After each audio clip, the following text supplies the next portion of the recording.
Today in our episode 10 of our hunting trips all around the world, we are now located in England, very nice place on the island in Europe.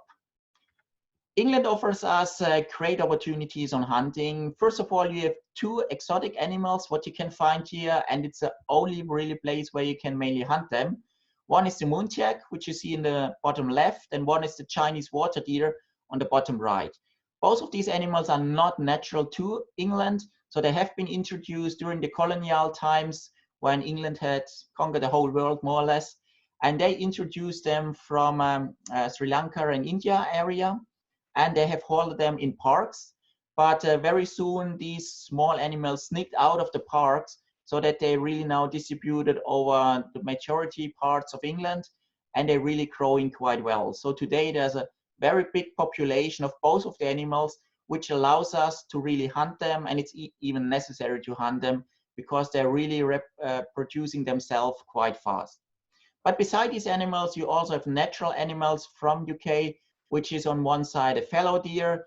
You have a really good population on roebucks, and especially in the southern part, they have really big trophies in England.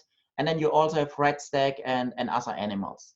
On the other side, beside these game species, we also have a lot of wing shooting like pheasants, ducks, and other things which you can also hunt in UK. We also have areas where you even can combine like pigeon shooting together with muntjac and other hunting.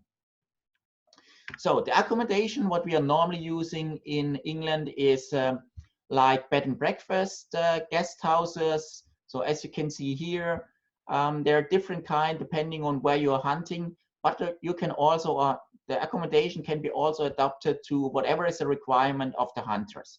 So this is now more like an average bed and breakfast, but you can also go to places like this.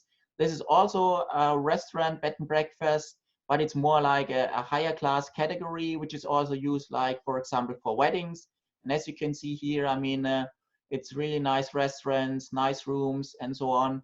And that's what we can also use in the area like in Oxfordshire for hunting on roebuck, muntjac, water deer, and even for pigeon hunting.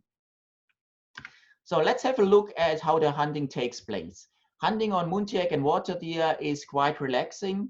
So you don't need to run too much. You are walking all the time, but it's really slow walking. So as you can see here, for the muntjac, you walk on the edge. So on the one side, you have the forest, then you have the fields, because muntjac normally stay in the forest, but sometimes they also go out here in the fields for doing some feeding. So what you normally do is you walk on the border of the forest and then also in the forest on the path to really find the muntjacs. But it's important to really walk slow because muntjacs, they see you very fast. So if you make too much noise or too fast, then they just run away, and most of the time you just see their back. But if you walk then slowly and you take your time, then you can also find them like here in the forest. And as you can see here, there's a lot of bushes, and this is really where they like to hide. This is now only a female one, but the male one are more or less located in the same areas.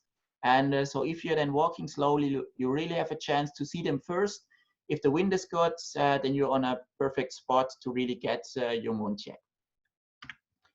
Yeah, and this is now another area which is used for muntjac as well as water deer, because here you see you have the high forest. This is where normally the muntjac is, and they're also coming out a little bit here on the open fields, but only really close normally to the forest. But on the other side, in these open fields, this is where you normally also find the Chinese water deer. So what they also like is if you have like these small hedges and also hedges in between the different fields, and that's where they normally feel very safe. So they stand in the open, but they're also running back into the hedges, and that's where we can then really approach them. For the muntjac, normally we have a quite short shooting distance because it's often in the forest, so it could be 30, 50, 80 meters. For the water deer, it's more like 100 meters, 80, 100, could also be 150 and more meters, depending on how much hedges you have to really get closer to them, because they're often really in the open, so it could be also a little bit longer shot.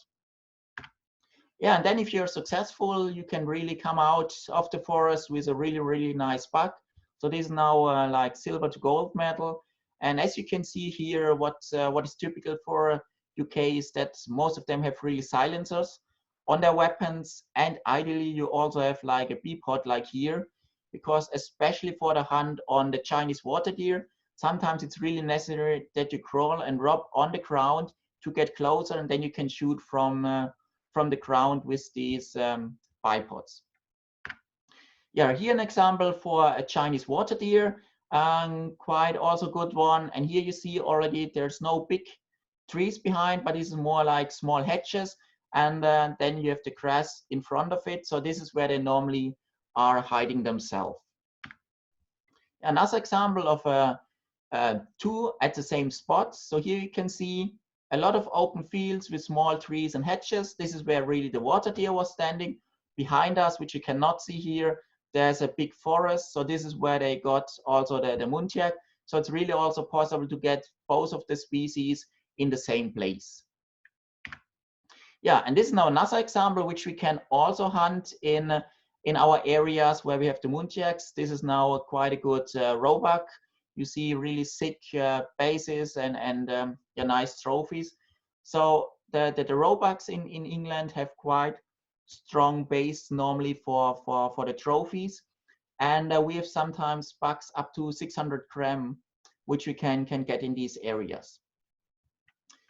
Yeah, with this, it's all I wanted to share today about England. I mean, really, England is a really, really nice hunting area, very successful area.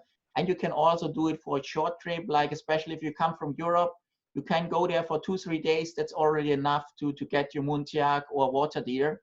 And you can even do a combination between muntjac and the roebuck, because muntjac and water deer ends end of March, and roebuck starts 1st of April. So you have, if you do an overlapping between March and April, you can even hunt both. And muntjac you can still hunt also in April. So this would be also not an issue. Just water deer closes in March, and then roebuck opens in April. Okay, I hope you enjoyed the little bit of hunting trip to England, and tomorrow we come back with the next season.